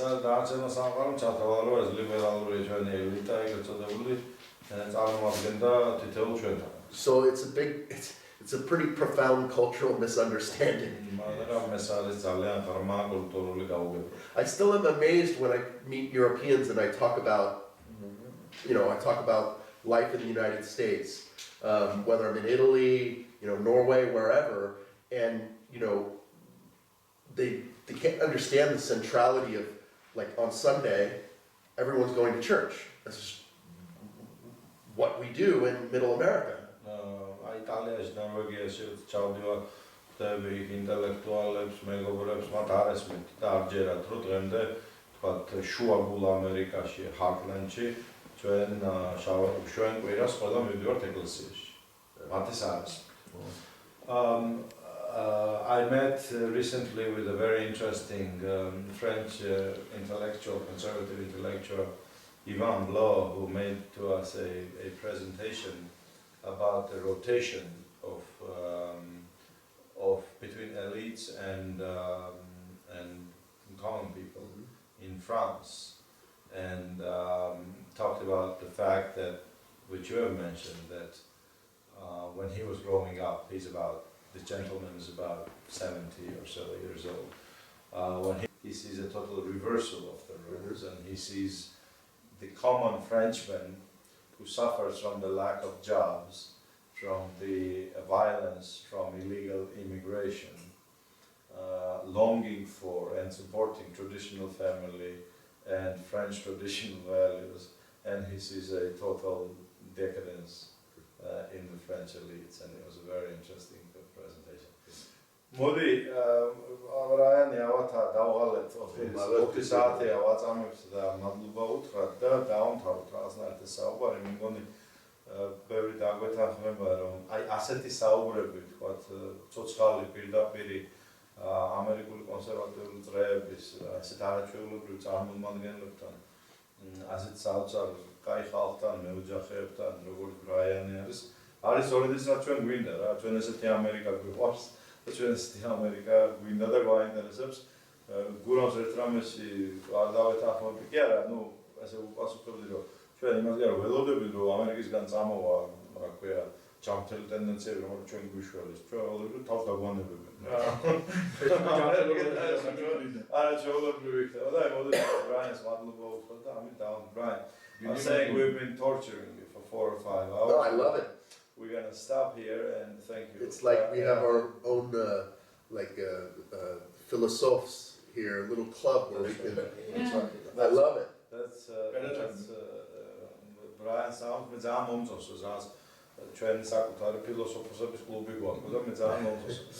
I was saying that you are a gift to us, and your kind of conservatives with inputs and insights, your kind of wonderful people are what we want from America, are what we need and what we are curious about, and we welcome you with all our hearts and thank you for coming here. I responded or reflected on one of Guram's earlier points and said that it is not that we expect healthy tendencies to come from America, although we would be very happy if that happens, but we expect America to leave us alone when it comes to the values, and that would be as much help as we regard. When it comes to family policies and morals and social conservatism, we're all praying for the same thing. I hope that our government can leave other nations alone and not interfere.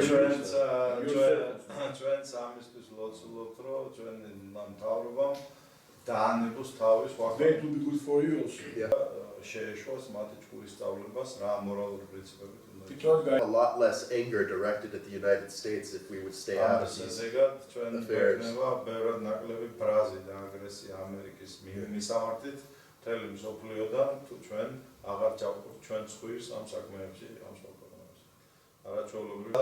არაჩვეულებრივი დასასრული ჩვენი გადაცემისთვის მოდით ბრაიანს მადლობა უთხრათ და ვიგვუსურვოთ ბედნიერი მოგზაურობა სახლ-სიმფონი აქედან საფრანგეთში მიდის.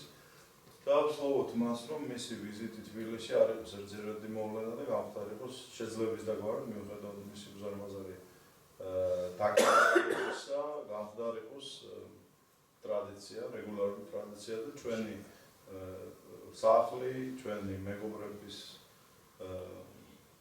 ასე ვთქვათ წრე ყოველთვის სიხარული ჭერდება ბრაიანს და მის მეგობრებს ჩვენი კარგად განსხვავდეს ღია. We wish you a safe and happy journey. We understand you're going to France tomorrow. Yes. And we hope that your visit here will not be a one-off event but a tradition. And we assure you that our home and our circle of friends is always open to your visits and to the visits of your friends. And thank you for coming. Thank you. you. დიდი მადლობა. ეგ არის და გორისი. დიდი მადლობა.